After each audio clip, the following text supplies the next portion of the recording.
It's not just here in the U.S. where people are closely watching the race for the White House. A Ukrainian lawmaker warns their country could be finished if they don't continue receiving funding from the U.S., a topic the Republican candidates disagree on.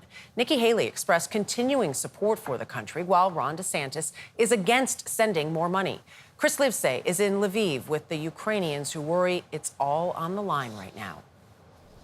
Good morning. The new year has started off with deadly blasts on civilian targets in Ukraine. Russia's arsenal has gotten a massive infusion of munitions and other weapons from Iran and North Korea. This as Ukraine's own stockpile of weapons is dwindling and as U.S. aid is running out. At a secret location in the cover of night, engineers fire up the booster of a makeshift cruise missile. Do-it-yourself weaponry, its civilian inventors say, can strike Russian targets more than 100 miles away. So it's very lightweight, easy to assemble, and a key feature, extremely cheap, between $2,000 and $10,000 to produce, compared to $10,000 to $100,000 if they were to buy it retail. Desperate bargains Ukraine is now forced to make as U.S. funding dries up. Since Russia's full-scale invasion nearly 2 years ago, the U.S. has provided more than $40 billion in military aid to Ukraine, used to astonishing effect, repelling one of the largest armies in the world. But in recent months, Ukraine has been struggling, thanks in part to Russia's deep supply of munitions from North Korea and attack drones from Iran. It's a life-or-death fight that Kyiv Mayor Vitaly Klitschko, a former world heavyweight champion, likens to a punishing boxing match. My background is sport. It's condition. Endurance beat always the power. And right now we need to have endurance.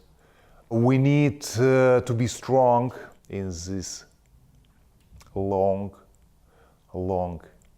war. A long war that's killing Ukrainian civilians every day, says Ukrainian lawmaker Oleksandra Ustinova. Can Ukraine make it without U.S. military aid? President Zelensky was very clear when he said it to President Biden, if there is no support coming from the United States, we're done. If Ukraine falls, that puts Russia firmly at NATO's doorstep, where the treaty demands that an attack on one is an attack on all. Which means that the United States would have to step in the war. And it would not mean less than 1% of the budget. That would mean trillions of dollars and your boots on the ground.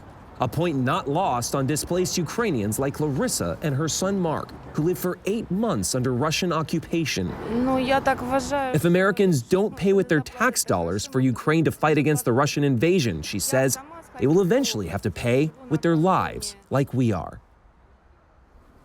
This week, a Pentagon report blamed U.S. officials for not tracking aid to Ukraine closely enough. But the same report said Ukrainian officials, at least in some cases, did a better job of tracking that military aid than the Americans did. Nevertheless, this places yet another hurdle on Ukraine, just as time and bullets are running out.